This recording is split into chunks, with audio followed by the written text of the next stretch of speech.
여러분 안녕하십니까? 정관용입니다. 김대중 전 대통령의 비자금 허위 제보 논란 아주 뜨겁습니다. 결국 거짓으로 밝혀졌던 100억 원짜리 예금 증서 의혹, 이걸 제보한 사람이 국민의당 박주원 최고위원이었다는 건데, 그렇지 않아도 위태위태한 국민의당 흔들리고 있죠. 자, 이 사태 이분은 어떻게 보고 있을까요? 돌아가신 김대중 전 대통령의 아드님이시죠. 더불어민주당의 김홍걸 국민통합위원장의 목소리 들어보고요. 문재인에 맞서는 원내대표가 되겠다, 이렇게 선언하고 나선 자유한국당 원내대표 후보죠. 이른바 중립파의 단일 후보가 된 한선교 의원의 출사표도 들어보겠습니다. 7시 5분 시작되는 2부에서는요, 걱정스러운 이 기부 포비아 이야기 준비했습니다. 이영학 사건 등으로 연말 기부의 손길이 많이 줄어들고 있다고 합니다. 그 실태는 어떤지, 그리고 어떤 대책과 마음 씀씀이가 필요할지 연탄은행의 허기복 대표, 한국기부문화연구소의 BK 안 소장의 설명 함께 들어보시고요. 한 주간 언론 보도의 흐름을 전해드리는 김원경의 미디어 포커스까지 준비하겠습니다. 광고 듣고 출발하죠. 지난 2008년 당시 한나라당 주성영 의원이 제기했었던 김대중 전 대통령의 100억 원짜리 양도성 예금 증서 의혹. 네, 결국 이게 사실 무근으로 밝혀져서 그 주성영 의원은 벌금형까지 받았었죠. 그런데 그 의혹의 제보자가 현재 국민의당 박주원 최고위원이었다. 이게 경향신문 보도입니다. 그 후폭풍이 상당한데요. 지금 박주원 최고위원은 방금 속보에 최고위원직 사퇴하고 당원권 정지 조치가 취해지는 모양입니다. 그런데 안철수 대표, 또 국민의당에 있는 호남 의원들 입장 분명히 밝혀라, 이렇게 목소리를 높인 분이 있어서 오늘 모십니다. 고 김대중 전 대통령의 아드님이시죠. 김홍걸 더불어민주당 국민통합위원장이십니다. 안녕하세요. 예, 안녕하세요. 네, 경향신문 보도 처음 접하시고 어떤 생각 드셨어요? 예, 옛날부터 그런 터무니없는 음해를 많이 당하셨기 때문에, 예, 그런 거는 새삼스러울 게 없지만, 그런데 관련됐던 사람이 국민의당에 가서 최고위원까지 하고 있었다는 것은 좀 놀라운 일이죠. 예.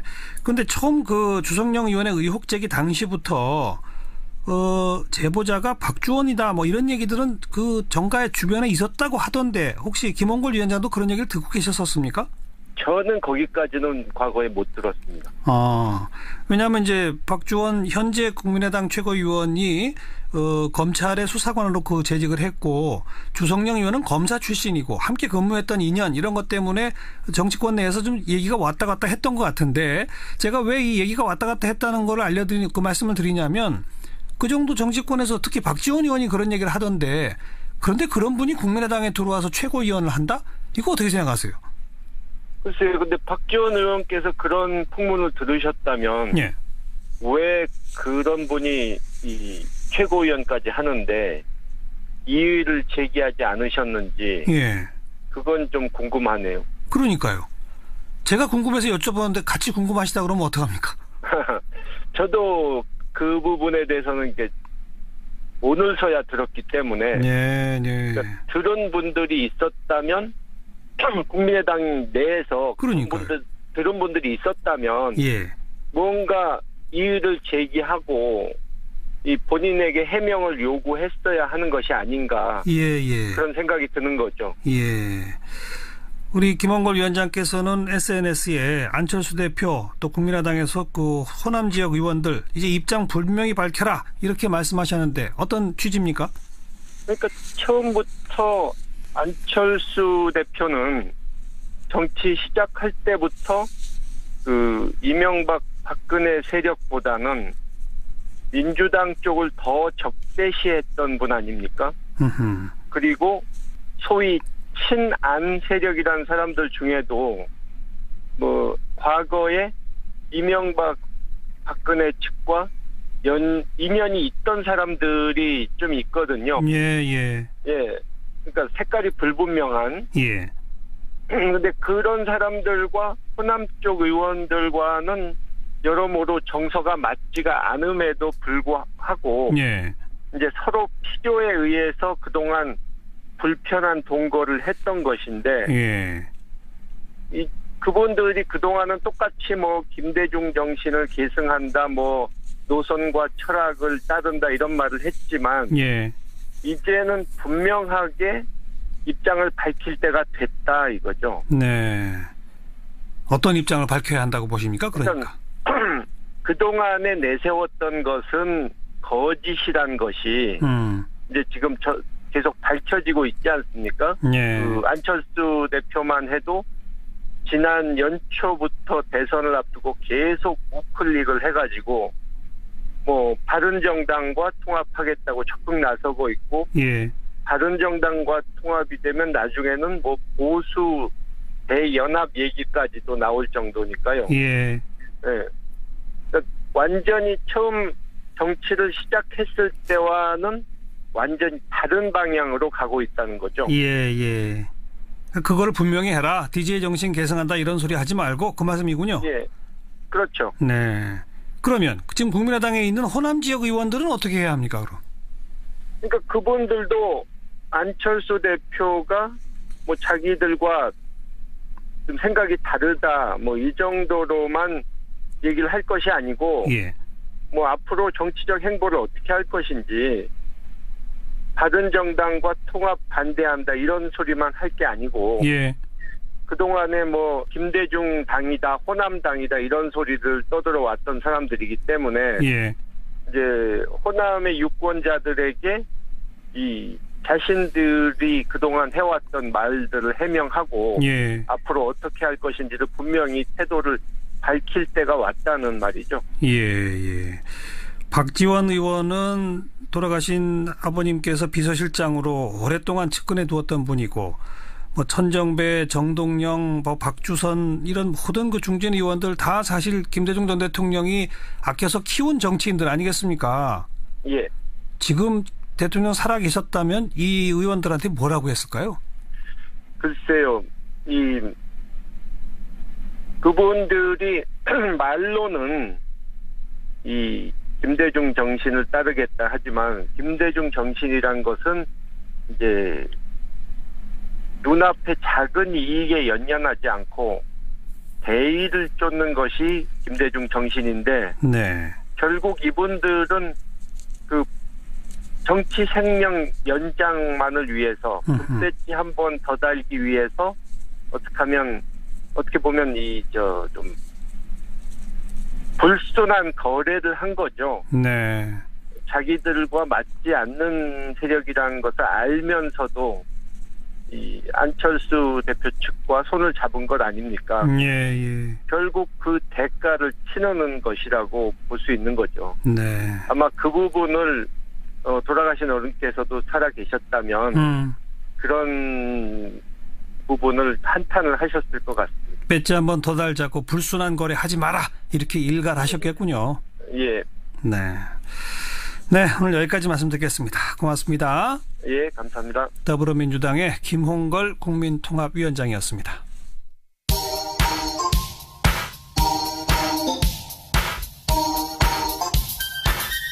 시사자키 정관용입니다. 여러분은 지금 CBS 라디오와 함께하고 계십니다. 저는 출근길 김현정의 뉴스쇼 김현정입니다. 4일 앞으로 다가온 자유한국당 원내대표 경선, 이른바 중립지대 후보들 세 분이 단일화 과정을 거쳐서 한손교 의원을 중립지대 단일 후보로 선출한 바 있죠. 오늘 그 출사표의 말씀을 듣겠습니다. 안녕하세요. 네, 안녕하십니까. 네. 먼저 출마의 변부터 한 말씀. 언제나 작년, 재작년, 아니면 우리 전당대회 때도 후보들은 늘 첫 번째 얘기하는 것이, 저거 아니겠습니까?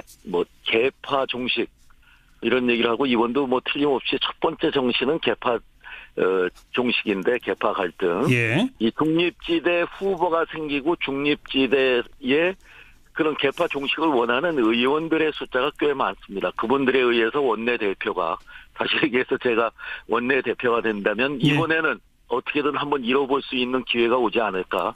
그래서 나가게 됐습니다. 진짜 개파 종식 하려고 나온다 이 말씀이군요. 제가 한번 해보고 싶습니다. 예. 그런데 김성태 의원 출사표를 던지고 저랑 인터뷰를 했는데 이 중립지대에서 단일화를 하는 거는 어떻게 보세요? 라고 물어보니까 그건 탈박 세탁쇼 하는 거 아닙니까? 아니 사실 친박 말고는 비박 친박 말고는 뭐가 있습니까? 어디 중립지대가 있습니까? 이렇게 얘기하던데요. 네, 김성태 의원 다우신 말씀을 하셨네요. 네. 예. 이제 거기 그 말씀 안에는 한선교도 친박 아니냐 뭐 이렇게 얘기하는 거 그런 아니겠습니까? 거죠. 예. 그렇다면 제가 이렇게 말씀드리죠. 제가 박근혜 대표 시절에 17대 국회에서 박근혜 대표의 대변인을 2번을 했습니다. 예.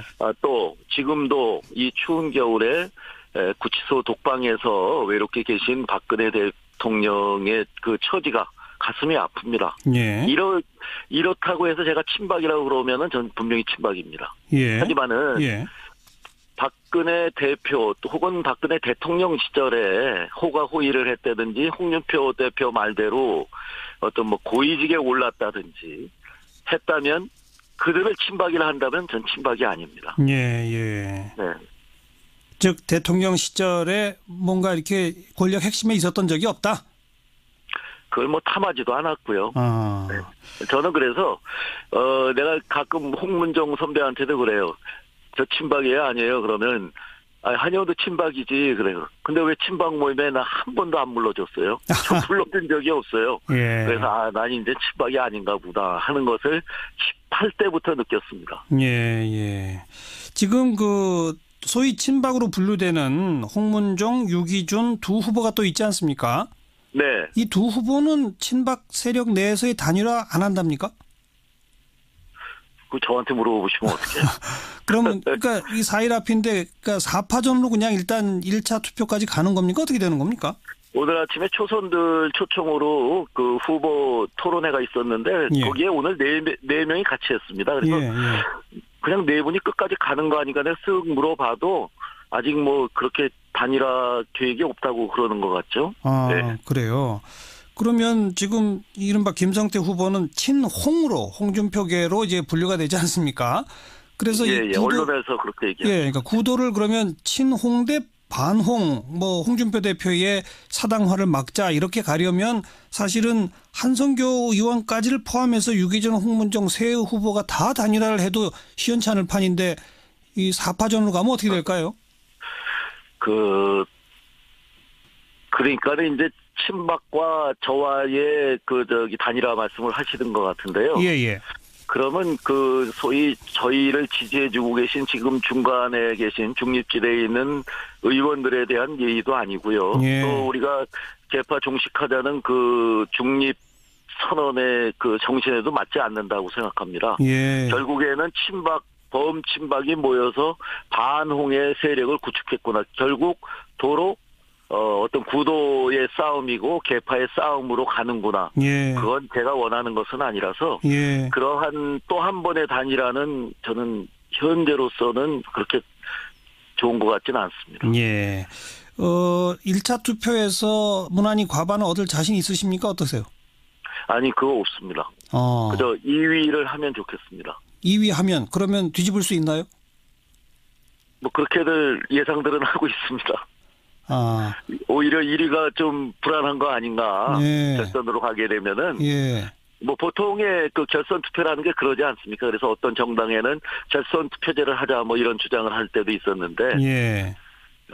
아무튼 최선을 다해서. 예. 정말 아까 말씀드린 중립을 하게 된 정신을. 알겠습니다. 그래서 오늘 2주 같이 중립 선언을 하고 우리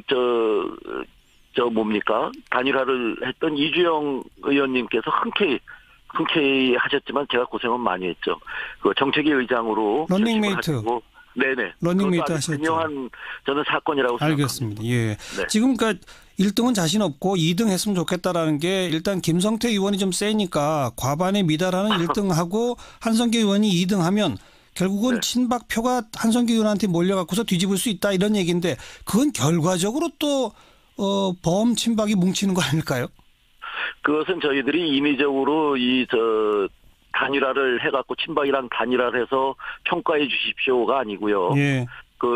그런 과정을 거치지 않고 1차 투표를 했는데 안 돼서 의원들 개개인이 네. 이거는 이쪽으로 이렇게 뭉쳐서 우리 표를 줘서 이쪽으로 가는 것이 훨씬 앞으로 당에 예. 앞날을 봐서 좋을 것이다. 그건 확실히 그 성격의 차이는 있습니다. 알겠습니다. 홍준표 대표가 다음 원내대표가 뽑히면 내가 원내 일에 직접 관여하겠다 이렇게 말했는데 이 발언 어떻게 보세요? 저는 뭐 그걸 오해하진 않습니다. 왜냐하면 또 정우택 대표와는 연령도 비슷하시고 홍 대표 말씀대로 본인이 당대표 되기 전에 원내대표도 되셨고 예. 서로 스타일이 안 맞으셔갖고 서로의 위치 뭐 이 범위를 존중해 줬다고 생각하는데 예. 그분이 얘기하는 관여하겠다는 여러 가지 충고도 하고 조언도 주고 협력도 하겠다는 뜻으로 받아들이지. 예. 과거 우리 권위주의 시대의 제왕적 총재 밑에 원내 총무격으로 생각하겠다. 예. 이거는 뭐 시대착오적인 발상이라 그분이 그 정도 생각하실 분은 아니라고 저는 기대하고 있습니다. 예. 만약 원내대표 되시면 바른정당과의 관계는 어떻게 해가실 겁니까? 바른정당 지금 현재 바른정당에 달려오고 계신 분들은 언제든지 저희하고 같이 할 수 있는 분들입니다. 지금 2차에 걸쳐서 돌아오셨는데 예. 지금 먼저 오신 분들뿐이 아니고 그분들은 오히려 저희들하고 더 가까운 어떤 이념적인 공통점을 갖고 있으리라 저 생각하고요. 예. 빨리 오셔갖고 하고 더 나가서 뭐 우리 홍 대표께서 뭐 셋문은 열려 있다 뭐 총장께서 뭐 뒷문도 열어놨다 이렇게 예. 왜 뒷문으로 들어오고 셋문으로 들어옵니까? 대문 활짝 열어놓을 것이고 예. 또 담도 허물어서 우리 혹시 국민의당이 분할이 된다면은 우리 쪽 보수 중도 쪽에 있는 의원들은 또 안철수 의원도 저희와 함께하면은 참 멋진 선의 경쟁 속에서 알겠습니다. 알겠습니다. 정권 제 도움이 될 것 같습니다. 안철수 의원까지 대문 활짝 열고 받아들이겠다 이 말씀으로 듣죠. 고맙습니다. 멋지지 않습니까? 네. 고맙습니다. 네. 자유한국당 한성교 의원이었어요.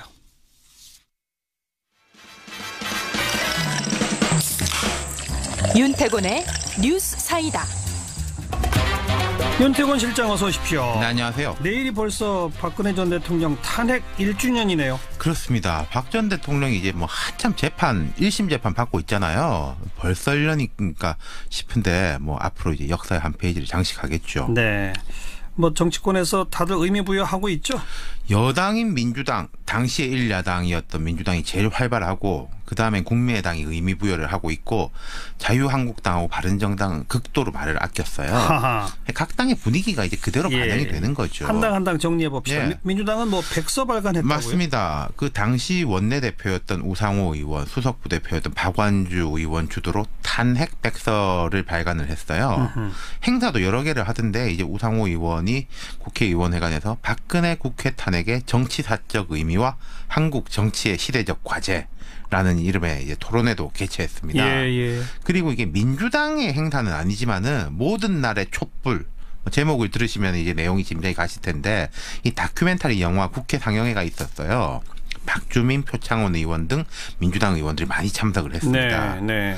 그 당시 이제 당내 투탑이 추미애, 우상호 였잖아요. 그렇죠. 우상호 의원이 이제 요즘 이 관계에 대해서 말을 많이 하는데 당시 박 전 대통령에 대한 탄핵과 정권 교체는 광장과 제도권이 함께해서 만든 광장 민주주의다. 감개무량하다 이렇게 밝혔습니다. 예. 그러면서 이제 또 새누리당 비박계가 없었으면은 불가능했을 것이다. 물론이죠. 예, 같은 당 의원들이 현직 대통령을 탄핵시키는 결단을 내리기는 힘들었을 것이다. 그분들의 결단이 있었기에 가능했다. 예. 배신자라는 꼬리표가 붙어 있는 만큼 본인들한테는 엄청 괴로운 사건이었으며 시간이었을 것이다. 이렇게 이야기를 하더라고요. 네. 추미애 대표도 탄핵은 누구의 선동에 의한 것이 아니었고 오로지 시민에 의한 촛불혁명의 성과다. 이렇게 의미 부여를 하면서 촛불 이전의 대한민국과 촛불 이후의 대한민국이 이렇게 달라졌다는 걸 모르는 사람들이 있는데 바로 자유한국당이다. 아하. 이렇게 압박을 가했습니다. 민주당의 움직임이었고 예. 국민의당은 어땠습니까? 국민의당은 이제 그 당시로 돌아가 보면은 일야당보다 몸이 가벼운 이유도 있었겠지만은 탄핵을 제일 먼저 주장하긴 했어요. 그랬죠, 예, 국민의당 그랬죠. 지도부가 오늘도 그걸 강조했습니다. 예. 안철수 대표는 국민의당이 가장 먼저 탄핵을 주장했고 머뭇거리던 민주당이 뒤늦게 탄핵 열차에 탑승해서 탄핵안 가결이라는 역사의 한 페이지를 만들어냈다 이렇게 말했고 예. 박지원 의원은 지금 기억하시는 분들도 있고 그런 일이 있었나 싶으신 분들도 있을 텐데 당시에 추미애 대표하고 갈등이 막 많았잖아요. 날짜 얘기도 네, 복잡했고. 전술적 차이로 해가지고 그렇죠. 12월 9일에 앞서가지고 2일에 했으면 부결됐을 것이다. 그때 이제 민주당에서 2일에 안을 올리려고 했었죠. 예. 엄청난 비난을 받았지만은 결과적으로 옳은 판단이었다 이렇게 말했는데 이제 국민의당은 그러니까 그런 앙금이 좀 남아 있는 것 같아요. 네. 그리고 아무튼 탄핵에서는 자기들이 큰 공 세웠다. 네. 그걸 근데 이제 민주당만 각광을 받는다. 이제 예. 이런 게 있는 것 같고. 자, 보수여당 쪽 분위기 정리해 주세요. 극도로 말을 아낀다고 하셨는데. 뭐 공식적인 행사 당연하게 없는 것이고, 그러니까 지금 보수야당 쪽에서는 상황이 전반적으로 안 좋기도 한데 이걸 뭐 잘못했다고 할 수도 없는 거고, 잘했다고 이제 다른 이제 민주당, 국민의당처럼 나서서 이야기할 수도 없는. 그래도 바른정당 정도면 잘했다고 할 수 있는 거 아닌가요? 근데 이제 유승민 대표의 오늘 발언이 뭐냐면요, 우리는 지난해 너무 괴로운 탄핵의 시간을 보냈다. 일주기를 맞았다고 입장을 내거나 그럴 상황이 아니다. 민주당, 국민의당, 정의당 등과 달리 우리는 굉장히 괴롭게 탄핵한 사람들로서 할 말이 없다. 예. 이렇게 말했어요. 지금 이게 당이 또 쪼개지고 뭐 왔다 갔다 하고 그런 상황이지 않습니까? 바른정당만 해도. 예. 아마 다른 의원들도 비슷한 것 같았어요. 김무성 의원 이제 자유한국당으로 돌아갔죠. 예. 기자들이 이제 물어보니까 대답하지 않겠다. 이렇게만 이제 마무리를 했고 자유한국당은 뭐 아무 말이 없었고요. 네. 앞으로가 문제일 테. 그렇죠. 오늘 이제 여러 의원들이나 정치권의 이제 사람들이 개헌, 정치 개혁, 국민 통합 이런 게 이제 앞으로 과제다. 과제죠. 예, 이런 이야기를 했습니다. 예. 사실 탄핵이 가능했던 거는 국민의 80% 이상이 지지했기 때문에 물론이죠. 가능했던 거거든요. 예. 그 이제 흐름을 이어가야 된다라는 게 이제 정치권의 다짐인데 실천이 될지는 이제 두고 봐야 되겠죠. 네. 여기까지 수고하셨어요. 감사합니다. 윤태곤 실장이었습니다. 오늘 하루 화제가 된 뜬 뉴스들부터 정리해드립니다. CBS 김현지 기자 안녕하세요. 네, 안녕하세요. 네, 첫 소식이요.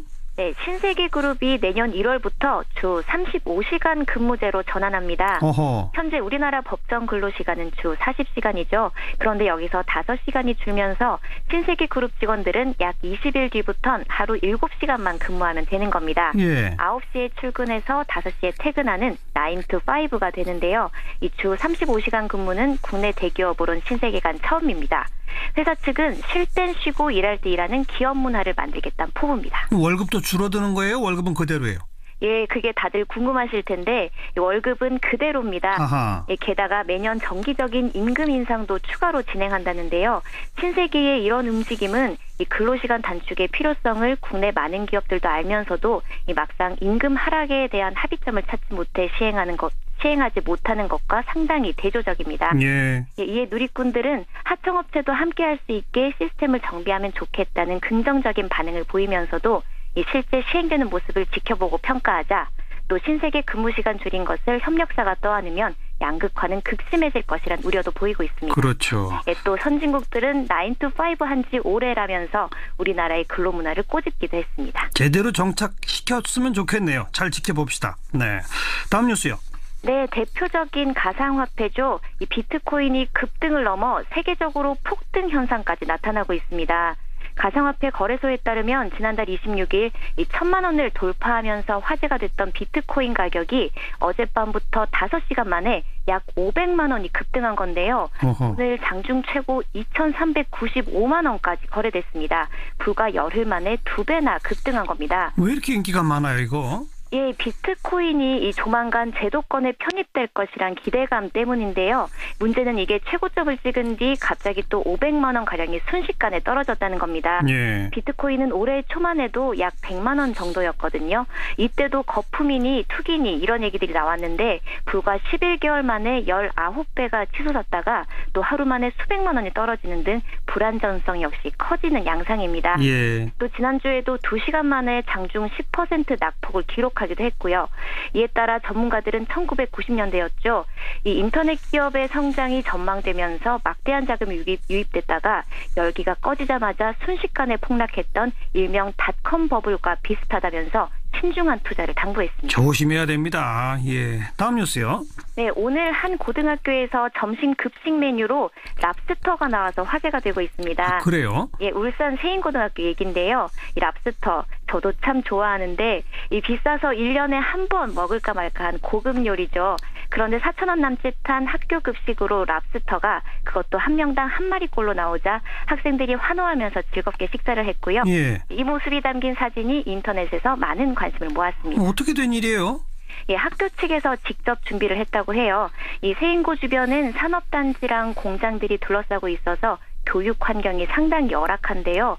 학교가 하루속히 이전해야 하지만 또 상황이 여의치 못하다고 합니다. 예. 그럼에도 학생들이 묵묵히 참으면서 공부하고 또 이런 학생들을 가르치는 교사들에게도 힘내라고 제공했다고 합니다. 네. 예, 학교 측은 그러면서도 이 수산시장 경매로 사서 비교적 싸게 샀는데 학생들이 기뻐하며 맛있게 먹어줘서 고맙다고 전했습니다. 훈훈한 소식이군요. 네, 수고하셨습니다. 네, 감사합니다. 김현지 기자였습니다.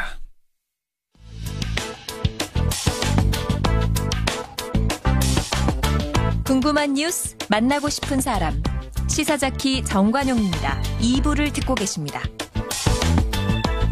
기부 포비아라는 단어 들어보셨습니까? 내가 낸 후원금이 엉뚱하게 사용되는 거 아닐까? 차라리 후원하지 말자. 이런 생각으로 기부에 대해서 반감을 갖게 되는 현상을 일컫는 단어입니다. 일명 어금니 아빠 이영학 사건 이후에 우리 사회에 이런 기부 포비아가 확산되는 거 아니냐, 이런 우려가 제기되고 있는데요. 자, 오늘 이 문제 한번 진단해보죠. 먼저 저소득층의 연탄을 후원하는 단체입니다. 연탄은행 허기복 대표를 연결해서 올겨울 후원 상황 들어보겠습니다. 허기복 대표님, 안녕하세요. 네, 안녕하셨습니까? 네, 연탄은행 지금 활동한 지 얼마나 됐죠? 예, 밥상 공동체는 이제 98년 시작됐고요. 예. 연탄은행은 2002년 시작됐으니까 15년이 좀 넘었습니다. 예, 지금도 연탄 쓰시는 분들이면 그야말로 저소득층 분들이죠, 그죠? 예, 그렇습니다. 그런 분들한테 무료로 연탄을 나눠주는 그런 곳이죠? 예, 그렇습니다. 그 일반인들이 후원해주는 돈이 있어야 연탄을 살 수 있는 거 아니겠습니까? 예, 사실 맞습니다. 매년 어느 정도 후원금을 받아서 어느 정도의 연탄을 나눠주십니까? 예, 저희가 연탄에 전국에 31개 지역에 있는데요. 예. 그 31개 지역이 한 700만 장 목표로 해서 예. 대략 한 해 한 3만 가구에서 5만 가구 정도 지원을 하고 있기 때문에 예. 우리나라에서 연탄으로 겨울나는 에너지 빈곤층의 뭐 한 50%를 연탄은행이 담당하고 있는 셈입니다. 그렇군요. 근데 그 연간 700만 장을 하려면 얼마 정도가 모금돼야 됩니까? 지금 인상되기 전으로 생각하면 한 40억이 좀 넘어야 되는데, 예. 예, 지금 인상된 가격이 장당 한 700원 하니까 거의 50억이 되니까, 예. 뭐 거의 장당 인상된 가격이 100원이지만 한 10억 정도 차이기 때문에, 예. 사실 저희도 쉽지는 않습니다. 그동안에는 어쨌든 일반 모금으로 목표한 양을 다 채웠습니까, 그동안? 예, 그죠. 한 해 조금 차이는 있었습니다만은 그래도 목표하는 실적은 늘 채워와서, 예. 그동안 따뜻한 대한민국 만드는데 나름대로 열심히 해왔다고 자부는 합니다. 네. 자, 금년의 상황은 어떻습니까? 오늘 현재까지. 현재 상황으로는 저희 목표에는 한 33% 정도는 좀 감당을 하고 있는데, 예. 후원 같은 경우는 전년 대비 15%에서 많게는 20% 좀 감소가 돼 있기 때문에 줄어들었어요. 사실 저도 좀 발을 동동 구르고 있는 실정입니다. 그렇게 전년 대비 15 내지 20%가 줄어든 이유가 뭐라고 생각하십니까? 일단 여러 가지 경기 침체도 있겠고, 네. 그다음에 연탄 같은 경우는 저 가격 인상이 되니까 좀 부담스러워하는 모습들도 있었고, 예. 그다음에 저희들에게 직접적인 영향을 미치지는 않았습니다만은 또 얼마 전에 이영학 씨 사건도 또 있고, 그러니까요.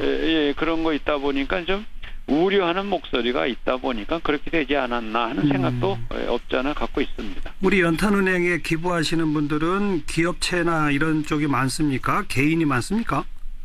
뭐 개인도 물론 있습니다만 또 기업들이 아무래도 좀 사회공헌을 좀 해주셔야 네. 따뜻한 대한민국 만드니까는 숫자적으로는 개인 후원이 많지만 금액으로는 기업이 좀 많이 차지를 하고 있습니다. 우리나라 연탄 쓰는 저소득층의 절반가량을 그동안 감당해 왔다. 참 이게 만약 연탄은행이 제대로 활동 못하면 아주 큰일 나겠는데요. 사실은 이런 말해서 그렇습니다만 국가적 문제가 될 수 있고, 그러니까요. 사회적으로도 상당한 에너지 빈곤층의 문제가 있는데 무엇보다도 감사한 거는 시민운동으로 이런 일을 해왔는데 또 추운 현실이 될 것 같아서 좀 염려스러운 거죠.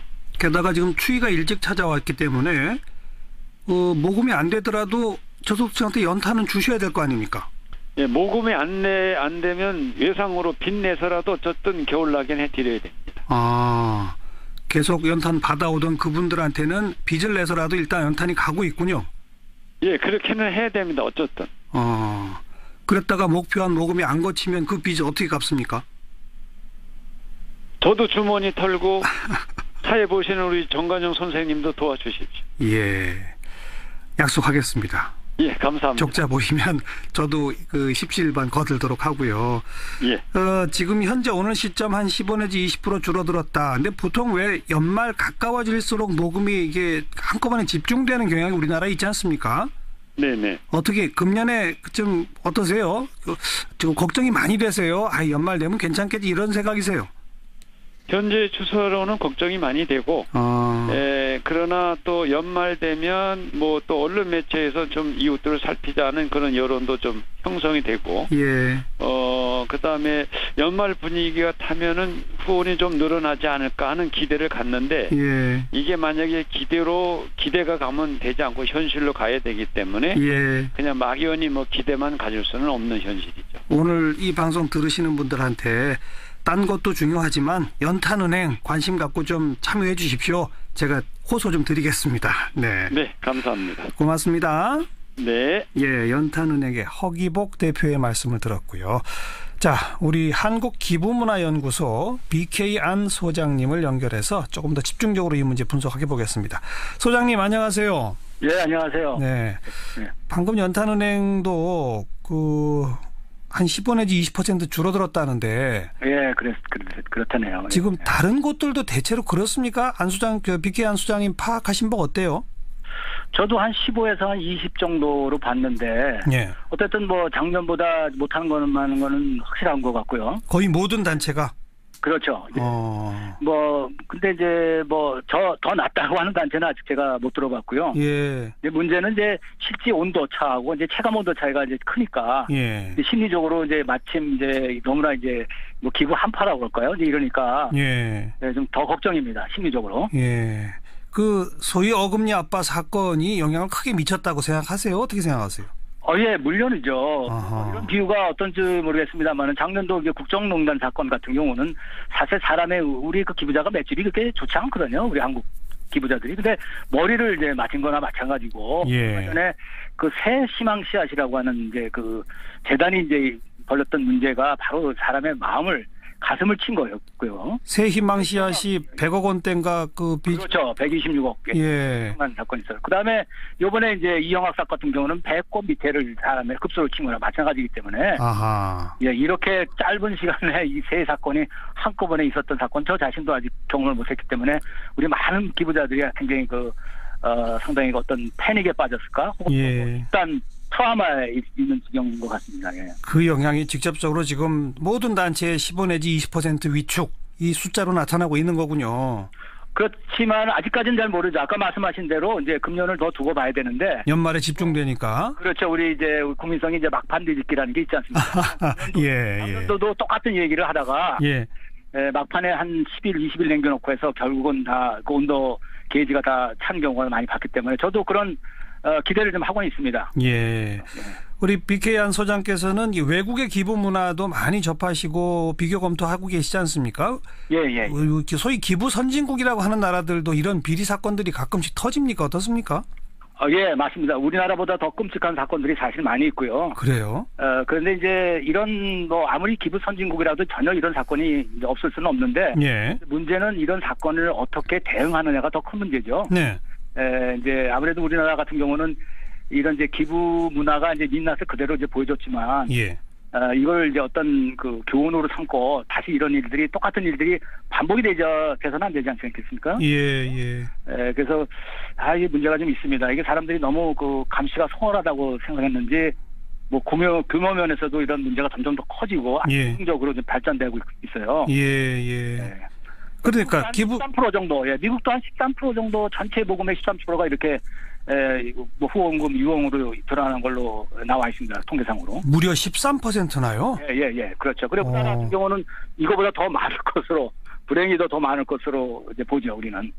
우리는 13%보다 더 많을 수도 있다. 있다. 예. 그런데 그 기부 선진국이라고 하는 나라들은 거기서도 그런 비리가 터졌을 때 어떻게 대처합니까? 지금 그 대처가 중요하다고 하셨기 때문에. 일반 그분들은 대처하는 방법에 대해서는 좀 유연하죠. 아무래도 어떤 스캔들이 일어나면 우리나라 같은 경우는 반응이 상당히 빠르고요. 예. 물론 이제 뭐 바운스백도 상당히 이제 반응 속도도 리커버 수준도 상당히 빠르긴 합니다만 다시 회복도 되긴 하지만 그렇죠. 예. 미국 같은 경우는 그런 스캔들이 나면은 반응이 한 1년 반이나 2년 뒤에 나타나요. 서서히. 그래요. 예. 그리고 뭐 뒤끝이 있어서 그런지 또 어떤 문제가 생긴 데는 이제 끝까지 이제 쫓아가서 이제 찾아내고 그렇게 하는데 뭐 재미난 예를 들면 어떤 단체에서 얼마 전에 한 1억 정도 횡령 사건이 일어났는데 그 문제가 발각돼 가지고 자살까지 했어요. 그 담당자가. 근데 그 단체에서는 그 가족을 대상으로 고소를 해가지고 결국 그 돈을 찾아낸 케이스도 있는데 이런 자료로 나오죠. 그래서 끝까지 찾아서 자기들은 다 토해내게 한다라는 그런 의지도 있고 일반 상법에서 충분히 이제 잡아낼 수 있다라고 이제 보는 거죠. 우리나라 같은 경우는 이제 쉽진 않지만. 그럼 우리도 그런 비리가 발견된 또 잘못 쓰여진 기부금을 환수할 수 있는 제도가 있나요? 있습니다. 국세청에서도 충분히 이제 이걸 알고 있고요. 이제 일부는 뭐 우리가 많이 돈이 남아 있다면은 충분히 이제 환수를 할 수 있지만 이제 남아 있지 않을 경우에는 아무래도 민간 이제 그 소송에 이제 의존하는 수밖에 이제 없죠. 그러나 이제 이것도 결국 이제 악마는 디테일에 있다고. 결국은 이 제도가 있긴 있습니다만 이게 촘촘하지 못해요. 그 전문성도 떨어지고 해서 이번 기회에 좀 더 우리가 이 제도 문제를 좀 다뤄야 될 것 같습니다. 그렇죠. 뭐 지금 얘기가 좀 급하게 나가서 비리를 저지른 그런 잘못 쓰여진 기부금 같은 거 환수 얘기까지 먼저 가버렸습니다만 그 전에 이렇게 잘못 쓰여지지 않게 횡령이나 비리로 술줄 새지 않게 감시 감독하는 체제가 중요할 것 같은데 그거는 맞습니다. 선진국과 우리랑 어떤 차이가 있습니까? 선진국은 자기들이 이제 기부금 단체가 그 992 폼이라고 하는 것을 누구든지 이제 내게끔 돼 있죠. 그게 뭡니까? 국세청에 자기들이 어떤 식으로 기부금을 받았고 어떻게 쓰여졌고 심지어는 그 안에 있는 CEO나 직원들의 월급까지 다 쓰게끔 돼 있습니다. 누구든지 국세청에 이제 내고 그 국세청에서는 그걸 발표를 하게 되고 기부자가 만약에 원한다면은 이제 그 단체를 이제 뒤져서 그 실제 상황이 어떤지를 볼 수 있죠. 그래서 기부를 결정하는데 큰 도움이 되긴 합니다만은 그런 방법으로 이제 어떤 뭐 모니터링을 할 수 있는 장치가 어느 정도 돼 있죠. 우리는요? 우리는 그런 게 없어요?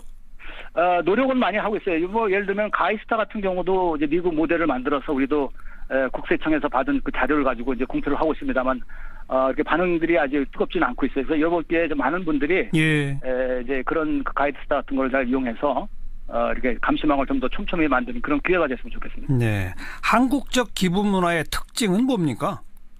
아무래도 뭐 우리는 정에 관한 거고 있고요. 또 뭐 흥도 좀 있어야 되고. 근데 이제 주로 이제 이런 개인 기부보다는 주로 이제 기업 기부를 단체적으로 하는 기부들이 많이 있고요. 주로 주고받는 거죠. 그냥 주는 것이 아니라 어떤 좀 뭔가를 바라는 그런 기부가 좀 많이 있기 때문에. 세제 혜택 같은 거 이런 거. 그렇죠. 그래서 그다음에 또 아까 말씀드린 대로 이런 스캔들에 취약하고. 그런 우리 특이한 이제 문화가 있습니다. 이제 아시다시피 비영리 기관하고 영리 기관, 영리 기관은 어떤 문제가 있으면 그거 한 회사가 문제가 있으면 되는데 비영리는 한 문제가 있으면 전체 액터가 다 문제가 되거든요. 그렇죠. 그래서 이제 이런 경우 같은 경우는 상당히 취약하게 되죠. 우리 개인이 기부를 할 때 최근에 이런 일련의 그 비리 사건 같은 걸 접한 이후에 이제 기부하지 말아야지 그럴 것이 아니라 제대로 돈을 걷어서 투명하게 쓰는 기관을 찾아서 정기적으로 기부하는 이런 게 중요하지 않을까요? 그렇습니다. 그래서 이제는 조금 생뚱맞은 얘기인데 이제 기부자들도 마치 우리가 뭐 수박을 사는 게 아니라 집을 사는 것처럼 기부를 하자. 네. 따져서. 네. 옛날에는 우리가 뭐 주면 됐지 뭐 그걸 따지는 거는 좀 나쁜 일이 아닌가 이렇게 이제 오해를 하시는 분인데 이제는 우리도 좀 따지고 준 뒤에도 알아도 보고 챙겨도 보고 이렇게 해야 됩니다. 네. 기부하면서 내가 기부한 돈이 잘 쓰이고 있는지 잘 보여달라. 챙기고 묻고. 그렇죠. 지금 정부에 의존을 하기도 좀 힘들고요. 예. 이제 단체의 어떤 윤리성도 자체도 그렇고 미디어도 열심히는 하고는 있습니다만은 다 기대할 데가 없기 때문에 예. 남아 있는 건 기부자들이 우리나라는 특히 뭐 기부자들끼리 어떤 모임이라든지 협회라는 게 없지 않습니까? 예.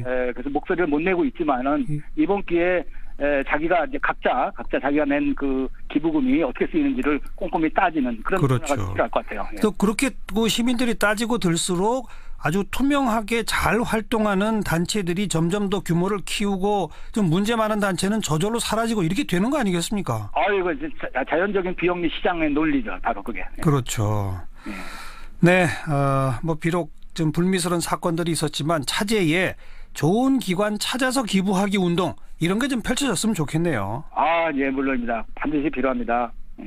네, 여기까지 말씀드릴게요. 고맙습니다. 예, 감사합니다. 한국기부문화연구소의 BK 안 소장이셨습니다.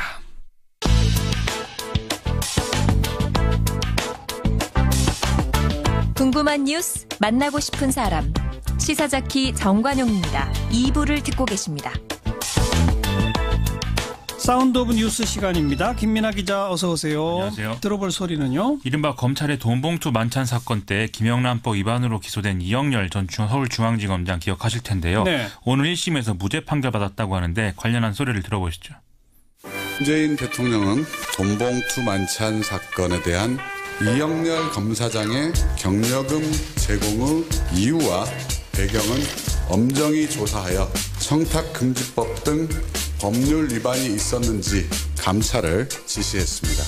재판부는 이영렬 전 서울중앙지검장에게 무죄를 선고했습니다. 청탁금지법의 예외 사유에 해당된다고 말했습니다. 무죄 선고에 대한 이영렬 전 지검장의 반응은 어땠을까? 법원의 판단에 경의를 표합니다. 감사합니다. 네, 함께 들은 것처럼 대통령이 감찰 지시했고 또 검찰은 수사해서 기소까지 했는데 재판부는 무죄다. 법원의 무죄 판결의 이유는요? 일단 이영렬 전 지검장 혐의는 아시다시피 만찬 자리에서 법무부 검찰국 직원에게 위법한 경력금을 주고 식사도 제공했다라는 건데요. 예. 이 검찰은 이영렬 전 지검장이 법무부 간부 2명에게 각각 9만 5천 원 상당의 식사와 100만 원이 든 봉투를 전달해서 1인당 109만 5천 원씩 금품을 제공한 거다. 이렇게 봤습니다. 예. 이 김영란법에는 명목과 관계없이 동일인에게 1회에 100만 원을 초과하는 금품을 받거나 요구할 경우에 3년 이하 징역이나 3천만 원 이하 벌금 형사처벌하도록 돼 있다는 것이고 네. 이거 이제 위배된다는 거죠. 하지만 법원은 음식물과 금전을 분리해서 개별적으로 법 위반에 해당하는지를 평가해야 된다. 이렇게 판단을 한 거죠. 그러니까 두 개를 분리해서 어떻게 판단한 거예요? 일단 식대의 경우에는 상급 공직자가 위로나 격려, 포상의 목적으로 하급 공직자에게 제공한 금품으로 김영란법상에서 예외로 해당하는 이 조항으로 봤습니다. 그러면 이제 격려금이 100만 원이 남는데요. 애초 김영란법 조항에는 1회 100만 원 초과에 대해서 지금 형사처벌을 하라고 해놨기 때문에 100만 원이니까 초과하지 않는다고 봐서 이제 형사처벌할 것이 아니라고 본 거라는 거죠. 다만 100만 원 이하의 금액을 제공한 사람은 직무 관련성이 있는 경우에 3천만 원 이하의 과태료에 처하도록 규정하고 있는데 이 경우에 이제 형사처벌이 아니라 행정처분이기 때문에 이걸 이제 해당 여부를 따질 문제만 남는다. 이게 이제 법원의 판단입니다. 식대의 경우 상급 공직자가 하급 공직자한테 사줬으니까 문제가 아니다 그랬죠? 그렇습니다. 근데 법무부가 검찰의 상급 조직 아니에요? 그렇죠. 그래서 그 대목이 잘 상식적으로 이해가 안 되는 건데 일단 법원의 논리는 돈을 받은 법무부 간부들의 직책은 검사들이 1, 2년 주기로 전보나 겸직 이동을 하는 그런 자리고 또 이 법무부 간부들도 서울중앙지검장을 상급자로 인식하고 있었고 검찰의 특성상 검찰총장을 정점으로 하는 계층적 조직체의 일원들이기 때문에 결국 실질적으로는 상급자와 하급자 관계이다. 이렇게 판단한 겁니다. 아하. 그런데 이렇게 따질 경우에는 김영란법상의 어떤 상하급자 구분이라는 것은 검찰의 안에서는 어디에서 무슨 직무를 맡고 있던 오로지 기수나 직급의 수위로 판단해야 된다는 그런 결론이 나오지 않겠습니까? 그렇겠죠. 이게 그래서 사실상 김영란법이 특정 직종에 있어서는 이런 조항들이 무력화될 수도 있다. 이런 판단이 가능한 대목이어서 앞으로 논란이 좀 이어질 것 같습니다. 그러네요. 우선 검찰이 이거 항소할지 그래서 2심에서 어떤 판단이 나올지도 좀 계속 지켜봐야 되겠네요. 그렇습니다. 다음 뉴스요.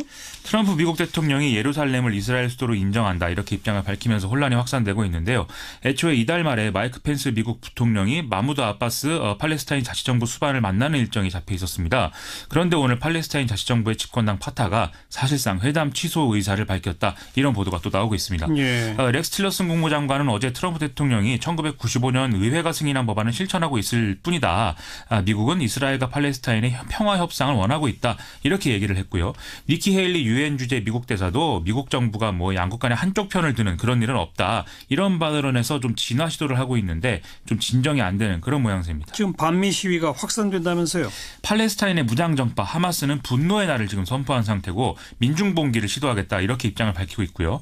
이 여파로 요르단의 강서안에서 반미 반이스라엘 시위로 이스라엘군과 충돌이 일어나는 일도 있었고 가자 지구에서 이스라엘 쪽으로 로켓포가 발사가 돼서 무력 충돌의 전조다. 이런 얘기도 지금 나오고 있습니다. 네. 최근 테러가 일어난 이집트 시나이 반도 그리고 레바논, 시리아 뭐 이런 데서 테러 시도가 확대될 가능성도 배제할 수 없는 상황이고 미국 내에서도 지금 반발이 커지고 있다는 거거든요. 현지 시간 7일 오후에 시카고 도심에서 팔레스타인계 미국인 200명 이상이 모여서 시위와 행진을 또 했다는 겁니다.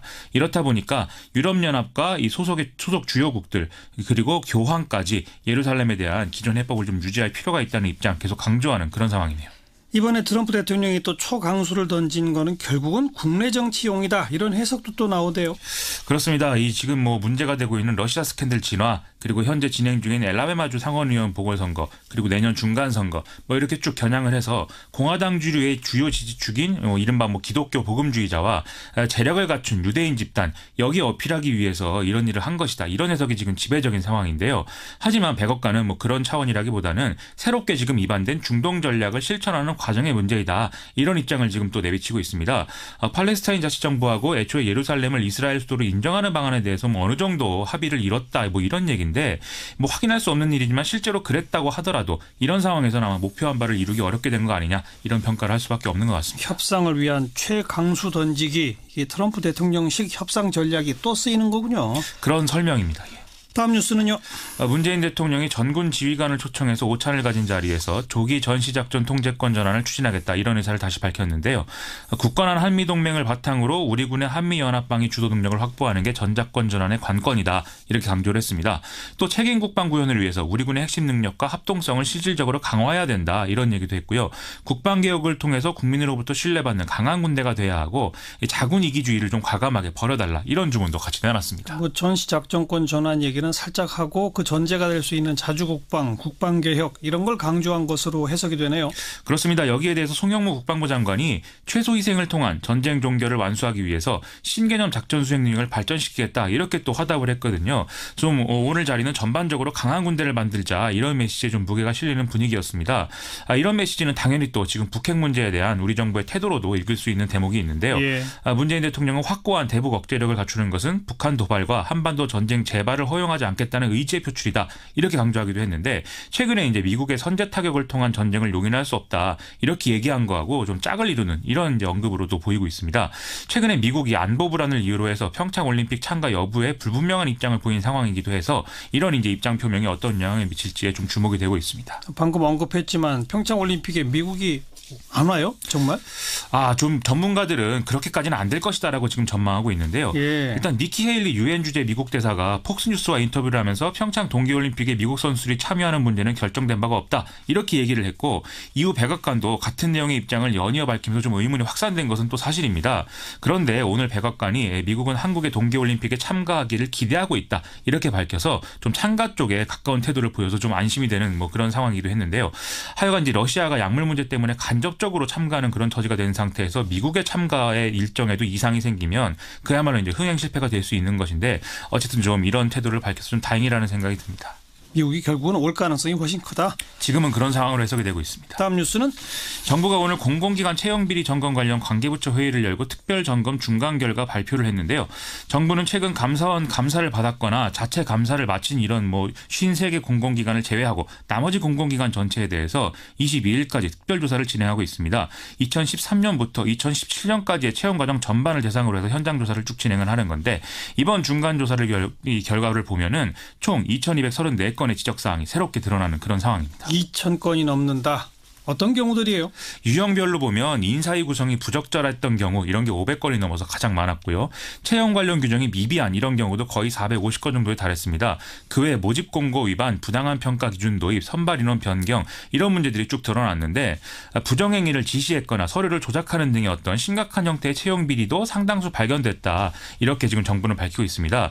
여기서 구체적 비리 혐의가 드러난 143건에 대해서는 징계 절차에 착수하겠다라는 입장이고 또 23건에 대해서는 수사를 의뢰한다는 예정인데요. 또 정부는 이런 사례들 중에 기관장이 직접 개입한 것으로 의심되는 사례도 다수 있다라고 하면서 이것에 대해서는 관계기관이 철저히 수사할 것이라고 또 밝히고 있습니다. 이런 비리를 통해서 합격된 사람들은 어떻게 하고 부당하게 불합격된 사람들은 어떻게 한답니까? 기획재정부는 각 기관의 자체 인사규정과 관련돼 있어서 심층 검토가 필요하다는 수준의 이제 답변을 내놓고 있는데 그러면 상당한 시일이 소요될 수밖에 없다는 게 이제 문제죠. 예. 일단 지금 진행하는 현장 조사가 다 끝나야 이제 대안이 마련될 수 있는 것이고 이후에 전수조사 보완을 위한 합동 심층 조사라는 걸 또 하게 돼 있습니다. 또 수사 의뢰한 사건의 조사가 마무리될 때까지도 기다려야 되는 그런 문제도 같이 지금 있는 것이죠. 그래서 여러모로 지금 답답한 상황인데 어쨌든 정부는 이번 공공기관 점검을 바탕으로 해서 연말까지 채용 관련 제도의 개선 방안을 또 마련하겠다고 밝히고 있기 때문에 좀 이런 부분에서 좀 한 발짝이라도 앞서 나갈 수 있는 그런 대안들이 마련됐으면 좋겠다 이런 말씀 좀 드립니다. 제도 개선은 반드시 해야 되고 또 시간이 걸리더라도 비리로 채용된 사람을 채용 무효화하고 그때 부당하게 불합격된 사람을 어떻게든 구제할 수 있는 거기까지 가야 이게 사필 규정 아니겠습니까? 맞습니다. 네. 네. 수고하셨어요. 고맙습니다. 김민아 기자였습니다.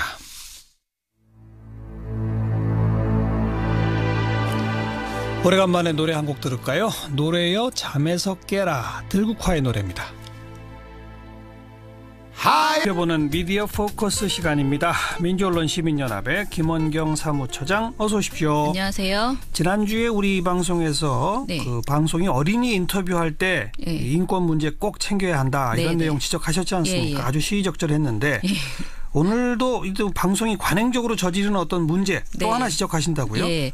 오늘은 방송 보도에서요. 광고 효과를 지나치게 많이 주는 것에 대해서 말해보려고 합니다. 방송이 특정 상품이나 회사에 대해서 엄청난 광고 효과를 줄 수 있기 때문에 예. 방송법에서는 광고 효과에 대한 규제를 자세하게 설명해 놓고 있습니다. 해놔야죠 이거. 네. 방송법 제73조에는 방송사업자는 방송 광고와 방송 프로그램이 혼동되지 아니하도록 명확하게 구분하여야 한다고 되어 있고요. 네. 방송 광고의 종류가 있습니다. 방송 프로그램 광고, 중간 광고, 토막 광고, 자막 광고, 가상 광고, 간접 광고 이것들은 허용되어 있습니다. 예, 예. 모든 광고가 다 그러니까 금지된 것이 아니라는 거죠. 정상적 광고 행위는 당연히 허용하고 있는 것이고 네. 문제로 오늘 제가 지적하려고 하는 것은 돈을 정말 정상적으로 받은 게 아닌데 광고 효과를 줄 만한 우려가 있는 내용 이런 것들을 말씀드리려고 합니다. 예, 예. 이것에 대해서는 방송 심의 규정에 또 자세히 규정되어 있습니다. 예.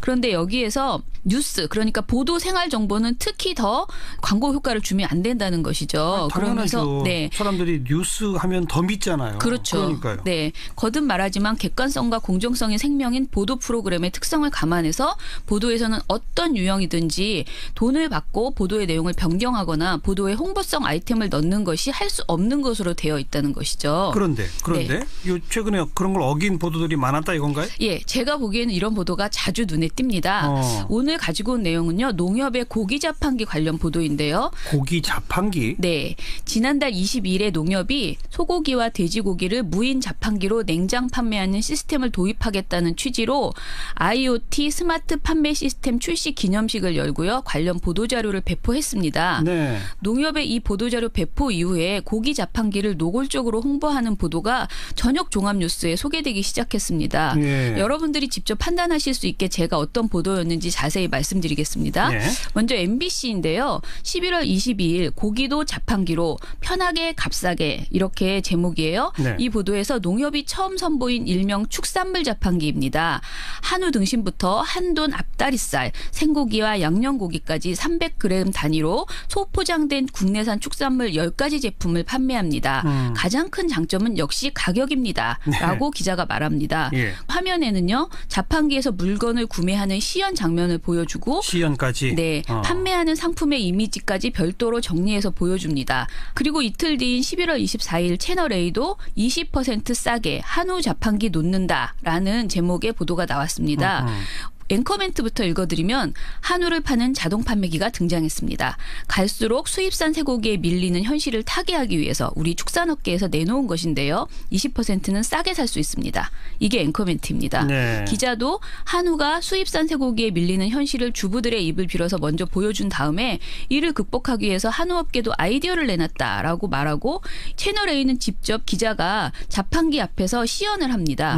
한우 자판기입니다. 원하는 상품을 고르고 이력 확인란을 누르면 소가 자란 지역과 등급을 확인할 수 있고요. 결제를 하면 이렇게 진공 포장된 상태로 구입할 수 있습니다. 라면서 자세한 이용법을 안내합니다. 네. 그리고 상품을 손에 들고 클로즈업해서 보여주기도 하고요. 상위 등급인 등심 100g을 마트 가격보다 20% 저렴한 수준으로 살 수 있습니다라는 설명도 덧붙였습니다. 김원경 사무실장이 그 대목 읽으면서는 꼭 이 홈쇼핑 쇼 호스트처럼 읽어주시니까 더 실감이 가네. 네. 그리고 또 농협 안심축산사업부 차장의 인터뷰도 또 소개가 되고요. 네. MBN도 비슷한 보도가 있었는데요. 11월 28일 MBN은 조금 다르게 자판기의 진화 양상을 소개한다는 취지로 보도를 했습니다. 예. 제목도 상단부터 고기도 판매, 자판기의 진화라고 뽑았고요. 보도는 상담 자판기와 샐러드 자판기와 함께 농협의 고기 자판기를 진화된 자판기의 사례로 소개를 했습니다. 네. 이 보도는 고기 자판기는 타 방송사 보도보다 조금 짧았습니다. 18초 남짓밖에 되지 않았는데요. 하지만 내용에서는 마찬가지로 마트 갈 시간도 없이 바쁜 현대인에게는 언제든 살 수 있는 육류 자판기가 딱입니다. 시중보다 20% 싼 가격에 한우 등심부터 양념고기까지 메뉴도 다양합니다라는 기자 설명이 있고 농협중앙회장의 인터뷰도 그대로 실려 있었습니다. 그리고 12월 4일에는 KBS도 보도를 했습니다. 예. 위기의 한우 농가 돌파구 찾기 안간힘이라는 보도에서요. 또다시 고기 자판기가 등장하는데요. 그나마 이 보도는 표면적으로는 부정청탁 금지법 시행 이후에 어려움을 겪고 있는 한우 농가의 위기 극복 행보를 소개한다라면서 관련 내용이 나옵니다. 예. 이 보도에서는 건물 안에 설치된 자동 판매기 버튼을 누르자 한우 등심이 나옵니다. 일명 자판기 한우입니다. 생고기뿐 아니라 불고기, 양념갈비까지 즐길 수 있습니다. 핵심은 가격입니다. 이러면서 쭉 관련 내용을 똑같은 담아줍니다. 내용이네요. 내용은. 네. 앞에 소개해 주신 방송법, 방송심의규정 거기에 다 저촉되는 그런 보이시죠? 보도들로 딱 보여지는데 예. 하지만 또 한편에서는 정말 자판기의 진화, 네. 고기 자판기까지 이런 네. 화제성 보도다. 네. 게다가 또 우리 농민 하면 우리가 왠지 좀 보호해야 할 대상이게 되잖아요. 네. 좀 항변이 있을 수도 있을 것 같은데요. 저도 계속 이게 그 경계선에 있다라고 생각이 됐습니다. 네. 그런데 제가 이런 식의 보도가 너무 많다. 그러니까 광고와 보도의 그 경계선을 넘나드는 보도들이 너무 많다라는 점을 이미 지적한 바 있습니다. 네. 예를 들어서 대기업에서 뭐 자동차나 핸드폰 등 신제품이 출시되면 꼭 그 관련 행사를 보도하는 그것이 나오고요. 백보양보해서 한우 농가의 어려움을 설명하고 알리려고 했다면 다른 방식으로 농협이라는 브랜드는 가린 채 보도할 수도 있었을 것이라고 생각을 합니다. 그렇죠. 그렇죠. 예, 이번처럼 농협의 고기 자판기 출시 보도 자료를 그대로 영상으로 만든 듯한 이런 보도는 너무 게으른 방법이 아닌가라고 생각이 되고요. 그리고 사실은 제가 이것이 뭔가 광고 또는 홍보 관련된 비용을 받고 한 것이 아닌가라고 의심이 되는 이유는요. 예전에 제가 MBN 미디어랩 영업일지가 유출된 적이 있었거든요. 예. 보도로 돈을 주고 보도에 광고 효과를 내서 과징금을 MBN이 받은 경우가 있었습니다.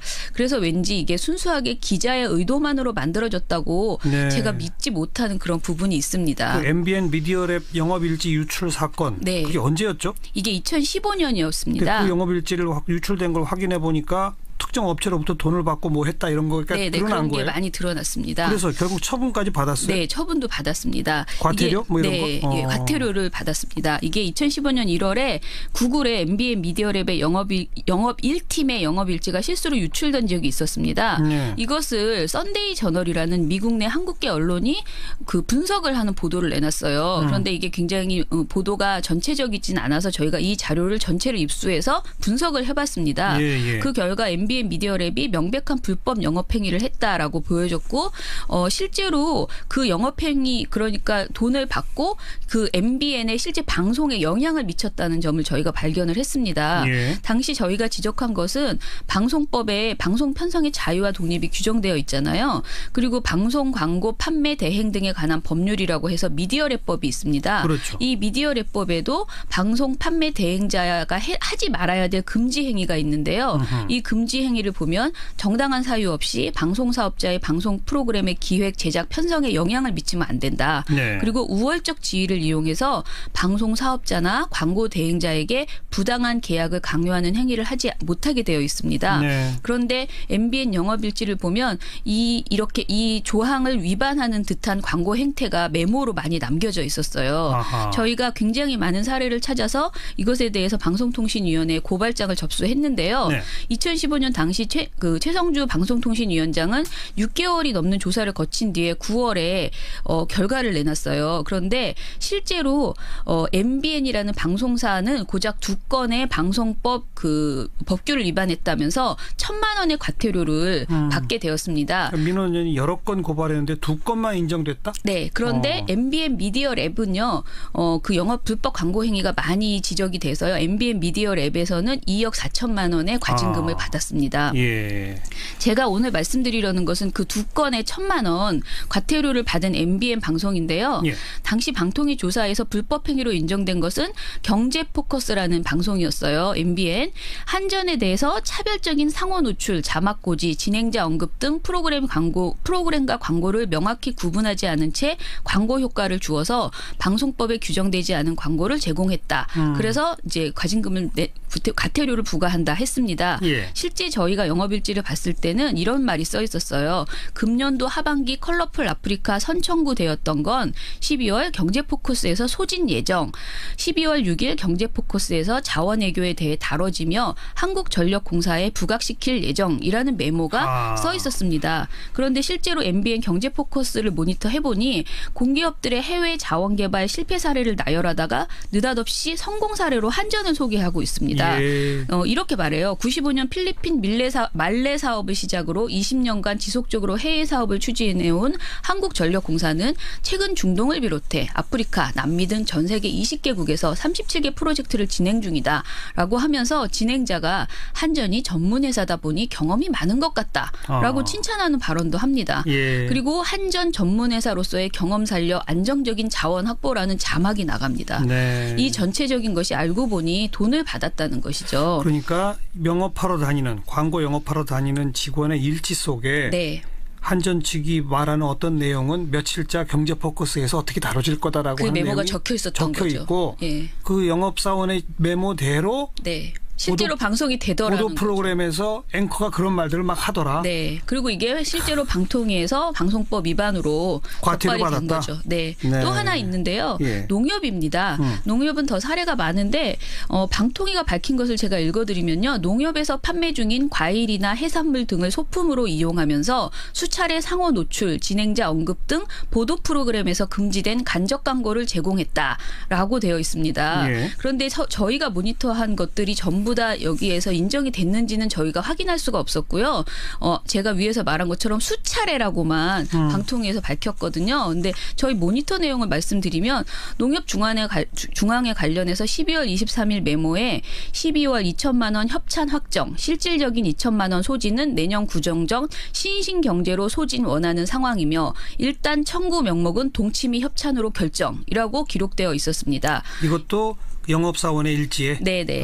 이는 협찬은 동치미로 내지만 원하는 방송은 보도 프로그램인 경제포커스의 싱싱경제라는 코너다라는 의미로 저희는 그렇게 판단을 했고요. 예. 실제로 모니터를 해보니 싱싱경제라는 코너에서 12월 27일에 뜨끈뜨끈 겨울 보양식 사골이라는 내용을 다루면서 하나로마트에서 농협 한우를 배경으로 촬영하는 그런 방송이 있었습니다. 예. 또 하나는 1월 5일 농협 농구총과의 미팅 결과 메모에서요. 알토란 협찬 제안서 접수, 방영 일자는 2월 중순이나 녹화 일정이 이번 주 토요일로 최대한 빠른 답변 부탁 이런 식의 메모가 있었습니다. 아주 상세하군요. 네. 그런데 실제 2월 8일 MBN 알토란이라는 방송에서 소고기, 돼지고기 꼭 먹어야 하는 이유가 있다라는 내용을 방송을 했습니다. 네. 또 12월 10일 영업일지에는 농협과의 만남에서 엄지회 제왕, 당근 아이템 노출 요청, 농협 1월, 2천에서 3천 사이 예상 분량 따라 결정 예정이라고 기록되어 있습니다. 예. 그런데 2월 10일 엄지회 제왕은 바로 이 요청에 따라 만들어진 것으로 보였습니다. 왜냐하면 이날 2015년 설날 밥상 이렇게 바꿔라 해서 당근 잡채를 소개를 합니다. 당면을 줄이고 당근을 많이 넣은 잡채가 맛있다라는 내용이었고요. 예. 이 전체 방송이 1시간 25분이었는데 11분간 당근 잡채를 소개하고요. 알겠습니다. 예, 알겠습니다. 굉장히 아무튼 황당한 일이 있었습니다. 간단하게 말하면 네. 이번에 이 농협 한우 자판기가 그랬다는 증거는 아직 없는 거예요. 없어요. 네. 그러나 과거의 전례로 봤을 때 네. 영업사원들이 돈을 받고 해당된 보도를 보도 프로그램 통해서 한 것들이 적발된 사례가 있었다는 거죠. 네. 앞으로 방통위가 이런 문제는 더 좀 적극적으로 개입해야 되는 거 아닙니까? 예, 그 MBN이 방통위가 당시에도요, 사후 모니터링을 강화하고 최선의 노력을 다하겠다 이렇게 밝혔습니다. 예. 그런데 제가 보기에 사후 모니터링이 그렇게 강화됐다라는 느낌은 정말 받을 수 없고요.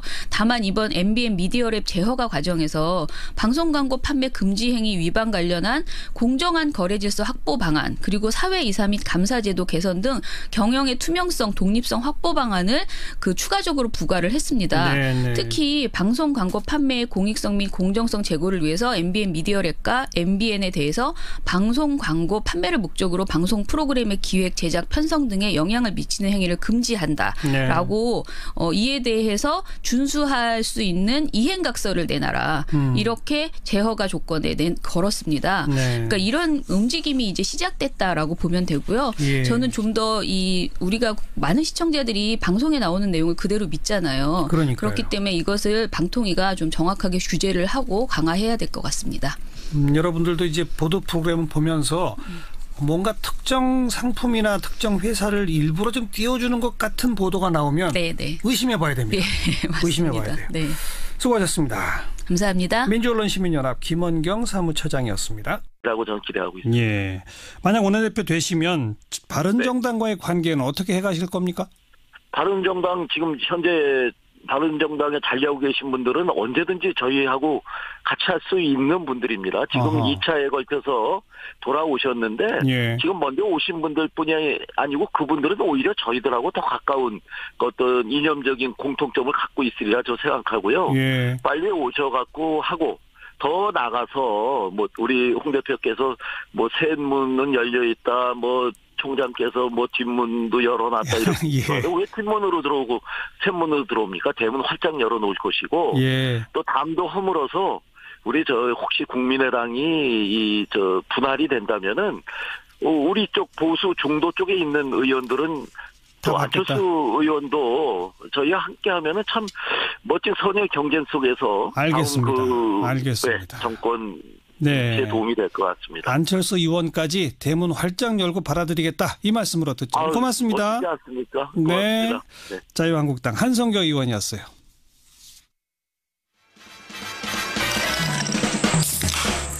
윤태곤의 뉴스 사이다. 윤태곤 실장 어서 오십시오. 네, 안녕하세요. 내일이 벌써 박근혜 전 대통령 탄핵 1주년이네요. 그렇습니다. 박 전 대통령이 이제 한참 1심 재판 받고 있잖아요. 벌써 1년이니까 싶은데 앞으로 이제 역사의 한 페이지를 장식하겠죠. 네. 정치권에서 다들 의미 부여하고 있죠? 여당인 민주당, 당시에 1야당이었던 민주당이 제일 활발하고 그다음엔 국민의당이 의미 부여를 하고 있고 자유한국당하고 바른정당은 극도로 말을 아꼈어요. 각 당의 분위기가 이제 그대로 반영이 되는 거죠. 한 당 한 당 정리해 봅시다. 민주당은 백서 발간했다고요? 맞습니다. 그 당시 원내대표였던 우상호 의원, 수석 부대표였던 박완주 의원 주도로 탄핵 백서를 발간을 했어요. 행사도 여러 개를 하던데 이제 우상호 의원이 국회의원회관에서 박근혜 국회 탄핵의 정치사적 의미와 한국 정치의 시대적 과제라는 이름의 이제 토론회도 개최했습니다. 그리고 이게 민주당의 행사는 아니지만은 모든 날의 촛불 제목을 들으시면 이제 내용이 짐작이 가실 텐데 이 다큐멘터리 영화 국회 상영회가 있었어요. 박주민, 표창원 의원 등 민주당 의원들이 많이 참석을 했습니다. 네, 네. 그 당시 이제 당내 투탑이 추미애, 우상호였잖아요. 그렇죠. 우상호 의원이 이제 요즘 이 관계에 대해서 말을 많이 하는데 당시 박 전 대통령에 대한 탄핵과 정권 교체는 광장과 제도권이 함께해서 만든 광장 민주주의다. 감개무량하다 이렇게 밝혔습니다. 예. 그러면서 이제 또 새누리당 비박계가 없었으면은 불가능했을 것이다. 물론이죠. 예, 같은 당 의원들이 현직 대통령을 탄핵시키는 결단을 내리기는 힘들었을 것이다. 그분들의 결단이 있었기에 가능했다. 예. 배신자라는 꼬리표가 붙어 있는 만큼 본인들한테는 엄청 괴로운 사건이었으며 시간이었을 것이다. 이렇게 이야기를 하더라고요. 네. 추미애 대표도 탄핵은 누구의 선동에 의한 것이 아니었고 오로지 시민에 의한 촛불혁명의 성과다. 이렇게 의미부여를 하면서 촛불 이전의 대한민국과 촛불 이후의 대한민국이 이렇게 달라졌다는 걸 모르는 사람들이 있는데 바로 자유한국당이다. 이렇게 압박을 가했습니다. 민주당의 움직임이었고 국민의당은 어떻습니까? 국민의당은 이제 그 당시로 돌아가 보면은 일야당보다 몸이 가벼운 이유도 있었겠지만은 탄핵을 제일 먼저 주장하긴 했어요. 그렇죠. 국민의당 그렇죠. 지도부가 오늘도 그걸 강조했습니다. 예. 안철수 대표는 국민의당이 가장 먼저 탄핵을 주장했고 머뭇거리던 민주당이 뒤늦게 탄핵 열차에 탑승해서 탄핵안 가결이라는 역사의 한 페이지를 만들어냈다 이렇게 말했고 예. 박지원 의원은 지금 기억하시는 분들도 있고 그런 일이 있었나 싶으신 분들도 있을 텐데 당시에 추미애 대표하고 갈등이 막 많았잖아요. 날짜 얘기도 네, 전술적 차이로 해가지고 그렇죠. 12월 9일에 앞서서 가지고 2일에 했으면 부결됐을 것이다. 그때 이제 민주당에서 2일에 안을 올리려고 했었죠. 예. 엄청난 비난을 받았지만은 결과적으로 옳은 판단이었다 이렇게 말했는데 이제 국민의당은 그러니까 그런 앙금이 좀 남아 있는 것 같아요. 네. 그리고 아무튼 탄핵에서는 자기들이 큰 공 세웠다. 네. 근데 이제 민주당만 각광을 받는다. 이제 이런 게 있는 것 같고. 자, 보수여당 쪽 분위기 정리해 주세요. 극도로 말을 아낀다고 하셨는데. 뭐 공식적인 행위가 당연하게 없는 것이고, 그러니까 지금 보수야당 쪽에서는 상황이 전반적으로 안 좋기도 한데 이걸 뭐 잘못했다고 할 수도 없는 거고, 잘했다고 이제 다른 이제 민주당, 국민의당처럼 나서서 이야기할 수도 없는. 그래도 바른정당 정도면 잘했다고 할 수 있는 거 아닌가요? 근데 이제 유승민 대표의 오늘 발언이 뭐냐면요, 우리는 지난해 너무 괴로운 탄핵의 시간을 보냈다. 일주기를 맞았다고 입장을 내거나 그럴 상황이 아니다.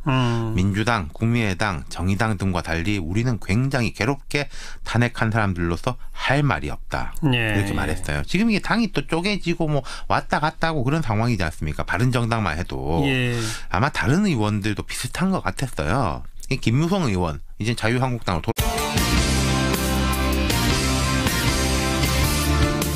여러분 안녕하십니까? 정관용입니다. 김대중 전 대통령의 비자금 허위 제보 논란 아주 뜨겁습니다. 결국 거짓으로 밝혀졌던 100억 원짜리 예금 증서 의혹, 이걸 제보한 사람이 국민의당 박주원 최고위원이었다는 건데, 그렇지 않아도 위태위태한 국민의당 흔들리고 있죠. 자, 이 사태 이분은 어떻게 보고 있을까요? 돌아가신 김대중 전 대통령의 아드님이시죠. 더불어민주당의 김홍걸 국민통합위원장의 목소리 들어보고요. 문재인에 맞서는 원내대표가 되겠다 이렇게 선언하고 나선 자유한국당 원내대표 후보죠. 이른바 중립파의 단일 후보가 된 한선교 의원의 출사표도 들어보겠습니다. 7시 5분 시작되는 2부에서는요. 걱정스러운 이 기부 포비아 이야기 준비했습니다. 이영학 사건 등으로 연말 기부의 손길이 많이 줄어들고 있다고 합니다. 그 실태는 어떤지, 그리고 어떤 대책과 마음 씀씀이가 필요할지 연탄은행의 허기복 대표, 한국기부문화연구소의 BK 안 소장의 설명 함께 들어보시고요. 한 주간 언론 보도의 흐름을 전해드리는 김원경의 미디어 포커스까지 준비하겠습니다. 광고 듣고 출발하죠. 지난 2008년 당시 한나라당 주성영 의원이 제기했었던 김대중 전 대통령의 100억 원짜리 양도성 예금 증서 의혹. 네, 결국 이게 사실 무근으로 밝혀져서 그 주성영 의원은 벌금형까지 받았었죠. 그런데 그 의혹의 제보자가 현재 국민의당 박주원 최고위원이었다. 이게 경향신문 보도입니다. 그 후폭풍이 상당한데요. 지금 박주원 최고위원은 방금 속보에 최고위원직 사퇴하고 당원권 정지 조치가 취해지는 모양입니다. 그런데 안철수 대표 또 국민의당에 있는 호남 의원들 입장 분명히 밝혀라 이렇게 목소리를 높인 분이 있어서 오늘 모십니다. 고 김대중 전 대통령의 아드님이시죠. 김홍걸 더불어민주당 국민통합위원장이십니다. 안녕하세요. 예, 안녕하세요. 네, 경향신문 보도 처음 접하시고 어떤 생각 드셨어요? 예, 뭐 옛날부터 그런 터무니없는 음해를 많이 당하셨기 때문에 예. 그런 거는 뭐 새삼스러울 게 없지만 그런데 관련됐던 사람이 국민의당에 가서 최고위원까지 하고 있었다는 것은 좀 놀라운 일이죠. 예. 근데 처음 그 주성영 의원의 의혹 제기 당시부터 제보자가 박주원이다 뭐 이런 얘기들은 그 정가의 주변에 있었다고 하던데 혹시 김홍걸 위원장도 그런 얘기를 듣고 계셨었습니까? 저는 거기까지는 과거에 못 들었습니다. 왜냐하면 이제 박주원 현재 국민의당 최고위원이 검찰의 수사관으로 그 재직을 했고 주성영 의원은 검사 출신이고 함께 근무했던 인연 이런 것 때문에 정치권 내에서 좀 얘기가 왔다 갔다 했던 것 같은데 제가 왜 이 얘기가 왔다 갔다 했다는 걸 알려드리는 그 말씀을 드리냐면 그 정도 정치권에서 특히 박지원 의원이 그런 얘기를 하던데 그런데 그런 분이 국민의당에 들어와서 최고위원을 한다? 이거 어떻게 생각하세요? 글쎄요. 근데 박지원 의원께서 그런 풍문을 들으셨다면 예. 왜 그런 분이 이 최고위원까지 하는데 이의를 제기하지 않으셨는지 예. 그건 좀 궁금하네요. 그러니까요. 제가 궁금해서 여쭤보는데 같이 궁금하시다 그러면 어떡합니까? 저도 그 부분에 대해서는 이게 오늘서야 들었기 때문에 네. 그러니까 들은 분들이 있었다면 국민의당 내에서 들은 분들이 있었다면 예. 뭔가 이의를 제기하고 이 본인에게 해명을 요구했어야 하는 것이 아닌가 그런 생각이 드는 거죠. 예. 우리 김홍걸 위원장께서는 SNS에 안철수 대표 또 국민의당에서 그 호남 지역 의원들 이제 입장 분명히 밝혀라 이렇게 말씀하셨는데 어떤 취지입니까? 그러니까 처음부터 안철수 대표는 정치 시작할 때부터 그 이명박 박근혜 세력보다는 민주당 쪽을 더 적대시했던 분 아닙니까? 그리고 소위 친안 세력이라는 사람들 중에도 뭐 과거에 이명박 박근혜 측과 인연이 있던 사람들이 좀 있거든요. 예. 그러니까 색깔이 불분명한. 예. 근데 그런 사람들과 호남 쪽 의원들과는 여러모로 정서가 맞지가 않음에도 불구하고 예. 이제 서로 필요에 의해서 그동안 불편한 동거를 했던 것인데 예. 이 그분들이 그동안은 똑같이 뭐 김대중 정신을 계승한다 뭐 노선과 철학을 따른다 이런 말을 했지만 예. 이제는 분명하게 입장을 밝힐 때가 됐다 이거죠. 네. 어떤 입장을 밝혀야 한다고 보십니까? 그러니까. 그동안 이 추운 겨울에 구치소 독방에서 외롭게 계신 박근혜 대통령의 그 처지가 가슴이 아픕니다. 예. 이렇다고 해서 제가 친박이라고 그러면은 전 분명히 친박입니다. 예. 하지만은 예. 박근혜 대표 혹은 박근혜 대통령 시절에 호가호의를 했다든지 홍준표 대표 말대로 어떤 뭐 고위직에 올랐다든지 했다면 그들을 친박이라 한다면 전 친박이 아닙니다. 예. 네. 즉 대통령 시절에 뭔가 이렇게 권력 핵심에 있었던 적이 없다? 그걸 뭐 탐하지도 않았고요. 네. 저는 그래서 내가 가끔 홍문종 선배한테도 그래요. 저 친박이에요 아니에요? 그러면 한의원도 친박이지 그래요. 근데 왜 친박 모임에 나 한 번도 안 불러줬어요? 저 불러준 적이 없어요. 예. 그래서 난 이제 친박이 아닌가 보다 하는 것을 18대부터 느꼈습니다. 예. 지금 그 소위 친박으로 분류되는 홍문종, 유기준 두 후보가 또 있지 않습니까? 네. 이 두 후보는 친박 세력 내에서의 단일화 안 한답니까? 그 저한테 물어보시면 어떡해요? 그러면 그러니까 이 4일 앞인데 그러니까 4파전으로 그냥 일단 1차 투표까지 가는 겁니까? 어떻게 되는 겁니까? 오늘 아침에 초선들 초청으로 그 후보 토론회가 있었는데 예. 거기에 오늘 네 명이 같이 했습니다. 그래서 그냥 네 분이 끝까지 가는 거 아닌가 내가 쓱 물어봐도 아직 뭐 그렇게 단일화 계획이 없다고 그러는 것 같죠. 네. 그래요. 그러면 지금 이른바 김성태 후보는 친홍으로 홍준표계로 이제 분류가 되지 않습니까?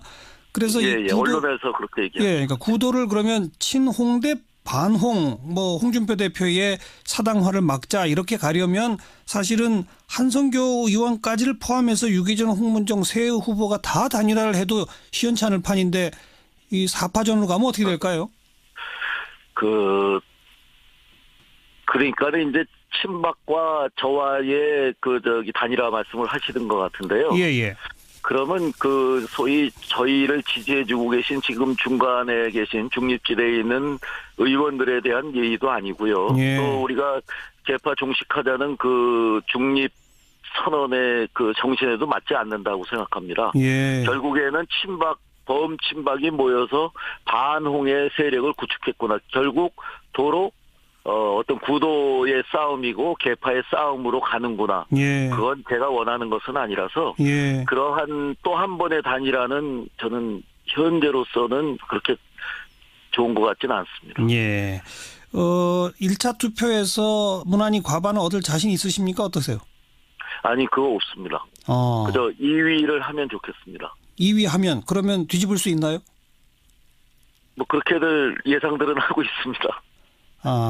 오히려 1위가 좀 불안한 거 아닌가. 예. 결선으로 가게 되면은. 예. 보통의 결선 투표라는 게 그러지 않습니까? 그래서 어떤 정당에는 결선 투표제를 하자 이런 주장을 할 때도 있었는데. 예. 아무튼 최선을 다해서. 예. 정말 아까 말씀드린 중립을 하게 된 정신을. 알겠습니다. 그래서 오늘 같이 중립 선언을 하고 우리 단일화를 했던 이주영 의원님께서 흔쾌히 하셨지만 제가 고생은 많이 했죠. 정책위 의장으로 런닝메이트. 네네. 런닝메이트 하셨죠. 중요한 저는 사건이라고 알겠습니다. 생각합니다. 예. 네. 지금 1등은 자신 없고 2등 했으면 좋겠다라는 게 일단 김성태 의원이 좀 세니까 과반에 미달하는 1등하고 한성규 의원이 2등하면 결국은 네. 친박표가 한성규 의원한테 몰려갖고서 뒤집을 수 있다 이런 얘기인데 그건 결과적으로 또 범친박이 뭉치는 거 아닐까요? 그것은 저희들이 인위적으로 단일화를 해갖고 친박이랑 단일화를 해서 평가해 주십시오가 아니고요. 예.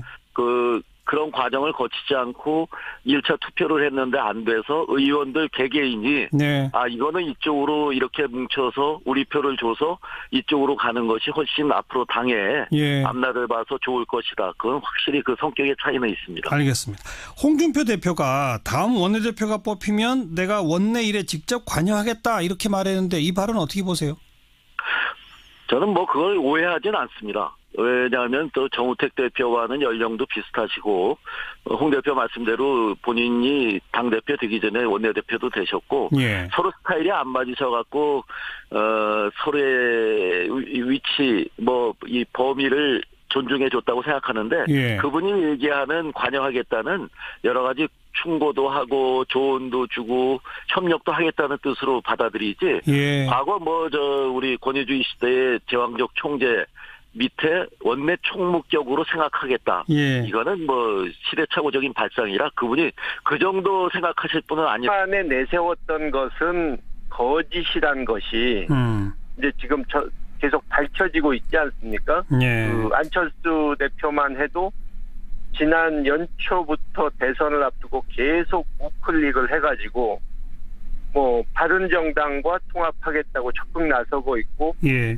바른정당과 통합이 되면 나중에는 보수 대연합 얘기까지도 나올 정도니까요. 예. 네. 그러니까 완전히 처음 정치를 시작했을 때와는 완전히 다른 방향으로 가고 있다는 거죠. 예. 그거를 분명히 해라. DJ 정신 계승한다 이런 소리 하지 말고 그 말씀이군요. 예. 그렇죠. 네. 그러면 지금 국민의당에 있는 호남 지역 의원들은 어떻게 해야 합니까, 그럼? 그러니까 그분들도 안철수 대표가 자기들과 좀 생각이 다르다 이 정도로만 얘기를 할 것이 아니고 예. 앞으로 정치적 행보를 어떻게 할 것인지 바른정당과 통합 반대한다 이런 소리만 할 게 아니고 예. 그동안에 김대중 당이다 호남당이다 이런 소리를 떠들어왔던 사람들이기 때문에 예. 이제 호남의 유권자들에게 자신들이 그동안 해왔던 말들을 해명하고 예. 앞으로 어떻게 할 것인지를 분명히 태도를 밝힐 때가 왔다는 말이죠. 예. 박지원 의원은 돌아가신 아버님께서 비서실장으로 오랫동안 측근해 두었던 분이고, 뭐 천정배, 정동영, 뭐 박주선 이런 모든 그 중진 의원들 다 사실 김대중 전 대통령이 아껴서 키운 정치인들 아니겠습니까? 예. 지금 대통령 살아계셨다면 이 의원들한테 뭐라고 했을까요? 글쎄요, 그분들이 말로는 이 김대중 정신을 따르겠다 하지만 김대중 정신이란 것은 이제 눈앞에 작은 이익에 연연하지 않고 대의를 쫓는 것이 김대중 정신인데, 네. 결국 이분들은 그 정치 생명 연장만을 위해서 금배지 한 번 더 달기 위해서 어떻게 보면 좀 불순한 거래를 한 거죠. 네. 자기들과 맞지 않는 세력이라는 것을 알면서도 이 안철수 대표 측과 손을 잡은 것 아닙니까? 예. 결국 그 대가를 치르는 것이라고 볼 수 있는 거죠. 네. 아마 그 부분을 돌아가신 어른께서도 살아 계셨다면 그런 부분을 한탄을 하셨을 것 같습니다. 배지 한 번 더 달자고 불순한 거래 하지 마라 이렇게 일갈하셨겠군요. 예. 네. 오늘 여기까지 말씀 듣겠습니다. 고맙습니다. 예, 감사합니다. 더불어민주당의 김홍걸 국민통합위원장이었습니다.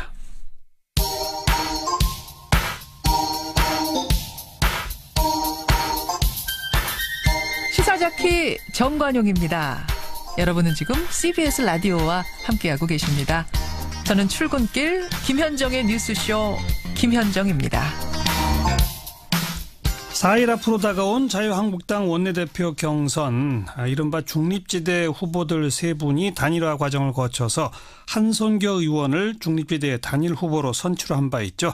오늘 그 출사표의 말씀을 듣겠습니다. 안녕하세요. 네, 안녕하십니까. 네. 먼저 출마의 변부터 한 말씀. 언제나 작년, 재작년 아니면 우리 전당대회 때도 후보들은 늘 첫 번째 얘기하는 것이, 저거 아니겠습니까? 개파 종식, 이런 얘기를 하고, 이번도 틀림없이 첫 번째 정신은 개파, 종식인데, 개파 갈등. 예. 이 중립지대 후보가 생기고 중립지대에 그런 개파 종식을 원하는 의원들의 숫자가 꽤 많습니다. 그분들에 의해서 원내대표가, 다시 얘기해서 제가 원내대표가 된다면 이번에는 어떻게든 한번 이뤄볼 수 있는 기회가 오지 않을까. 그래서 나가게 됐습니다. 진짜 개파 종식 하려고 나온다 이 말씀이군요. 제가 한번 해보고 싶습니다. 예. 그런데 김성태 의원 출사표를 던지고 저랑 인터뷰를 했는데 이 중립지대에서 단일화를 하는 거는 어떻게 보세요? 라고 물어보니까 그건 탈박 세탁쇼 하는 거 아닙니까? 아니 사실 친박 말고는 비박 친박 말고는 뭐가 있습니까? 어디 중립지대가 있습니까? 이렇게 얘기하던데요. 네, 김성태 의원 다 오신 말씀을 하셨네요. 네. 이제 그 말씀 안에는 한선교도 친박 아니냐 이렇게 얘기하는 거 아니겠습니까? 그런 거죠. 예. 그렇다면 제가 이렇게 말씀드리죠. 제가 박근혜 대표 시절에 17대 국회에서 박근혜 대표의 대변인을 2번을 했습니다. 예. 또 지금도 돌아갔죠. 예. 기자들이 이제 물어보니까 대답하지 않겠다. 이렇게만 이제 마무리를 했고 자유한국당은 아무 말이 없었고요. 네. 앞으로가 문제는 돼. 그렇죠. 오늘 이제 여러 의원들이나 정치권의 이제 사람들이 개헌, 정치개혁, 국민통합 이런 게 이제 앞으로 과제죠. 예, 이런 이야기를 했습니다. 예. 사실 탄핵이 가능했던 거는 국민의 80% 이상이 지지했기 때문에 물론이죠. 가능했던 거거든요. 예. 그 이제 흐름을 이어가야 된다라는 게 이제 정치권의 다짐인데 실천이 될지는 이제 두고 봐야 되겠죠. 네, 여기까지 수고하셨어요. 감사합니다. 윤태곤 실장이었습니다. 오늘 하루 화제가 된 뜬 뉴스들부터 정리해드립니다. CBS 김현지 기자 안녕하세요. 네, 안녕하세요. 네, 첫 소식이요. 네, 신세계그룹이 내년 1월부터 주 35시간 근무제로 전환합니다. 어허. 현재 우리나라 법정 근로시간은 주 40시간이죠. 그런데 여기서 5시간이 줄면서 신세계그룹 직원들은 약 20일 뒤부턴 하루 7시간만 근무하면 되는 겁니다. 예. 9시에 출근해서 5시에 퇴근하는 9to5가 되는데요. 이 주 35시간 근무는 국내 대기업으로는 신세계가 처음입니다. 회사 측은 쉴 땐 쉬고 일할 때 일하는 기업 문화를 만들겠다는 포부입니다. 월급도 줄어드는 거예요? 월급은 그대로예요? 예, 그게 다들 궁금하실 텐데 월급은 그대로입니다. 예, 게다가 매년 정기적인 임금 인상도 추가로 진행한다는데요. 신세계의 이런 움직임은 이 근로시간 단축의 필요성을 국내 많은 기업들도 알면서도 이 막상 임금 하락에 대한 합의점을 찾지 못해 시행하지 못하는 것과 상당히 대조적입니다. 예, 이에 누리꾼들은 하청업체도 함께할 수 있게 시스템을 정비하면 좋겠다는 긍정적인 반응을 보이면서도 이 실제 시행되는 모습을 지켜보고 평가하자 또 신세계 근무시간 줄인 것을 협력사가 떠안으면 양극화는 극심해질 것이란 우려도 보이고 있습니다. 그렇죠. 예, 또 선진국들은 9to5 한지 오래라면서 우리나라의 근로문화를 꼬집기도 했습니다. 제대로 정착시켰으면 좋겠네요. 잘 지켜봅시다. 네, 다음 뉴스요. 네, 대표적인 가상화폐죠. 이 비트코인이 급등을 넘어 세계적으로 폭등 현상까지 나타나고 있습니다. 가상화폐 거래소에 따르면 지난달 26일 이 1,000만 원을 돌파하면서 화제가 됐던 비트코인 가격이 어젯밤부터 5시간 만에 약 500만 원이 급등한 건데요. 오늘 장중 최고 2,395만 원까지 거래됐습니다. 불과 열흘 만에 2배나 급등한 겁니다. 왜 이렇게 인기가 많아요, 이거? 예, 비트코인이 이 조만간 제도권에 편입될 것이란 기대감 때문인데요. 문제는 이게 최고점을 찍은 뒤 갑자기 또 500만 원 가량이 순식간에 떨어졌다는 겁니다. 예. 비트코인은 올해 초만 해도 약 100만 원 정도였거든요. 이때도 거품이니 투기니 이런 얘기들이 나왔는데 불과 11개월 만에 19배가 치솟았다가 또 하루 만에 수백만 원이 떨어지는 등 불안전성 역시 커지는 양상입니다. 예. 또 지난주에도 2시간 만에 장중 10% 낙폭을 기록하기도 했고요. 이에 따라 전문가들은 1990년대였죠. 이 인터넷 기업의 성장이 전망되면서 막대한 자금이 유입됐다가 열기가 꺼지자마자 순식간에 폭락했던 일명 닷컴 버블과 비슷하다면서 신중한 투자를 당부했습니다. 조심해야 됩니다. 예, 다음 뉴스요. 네, 오늘 한 고등학교에서 점심 급식 메뉴로 랍스터가 나와서 화제가 되고 있습니다. 그래요? 예, 울산 세인고등학교 얘기인데요. 이 랍스터 저도 참 좋아하는데 이 비싸서 1년에 한 번 먹을까 말까한 고급 요리죠. 그런데 4,000원 남짓한 학교 급식으로 랍스터가 그것도 한 명당 한 마리꼴로 나오자 학생들이 환호하면서 즐겁게 식사를 했고요. 예. 이 모습이 담긴 사진이 인터넷에서 많은 관심을 모았습니다. 어떻게 된 일이에요? 예, 학교 측에서 직접 준비를 했다고 해요. 이 세인고 주변은 산업단지랑 공장들이 둘러싸고 있어서 교육 환경이 상당히 열악한데요. 학교가 하루속히 이전해야 하지만 또 상황이 여의치 못하다고 합니다. 예. 그럼에도 학생들이 묵묵히 참으면서 공부하고 또 이런 학생들을 가르치는 교사들에게도 힘내라고 제공했다고 합니다. 네. 예, 학교 측은 그러면서도 이 수산시장 경매로 사서 비교적 싸게 샀는데 학생들이 기뻐하며 맛있게 먹어줘서 고맙다고 전했습니다. 훈훈한 소식이군요. 네, 수고하셨습니다. 네, 감사합니다. 김현지 기자였습니다.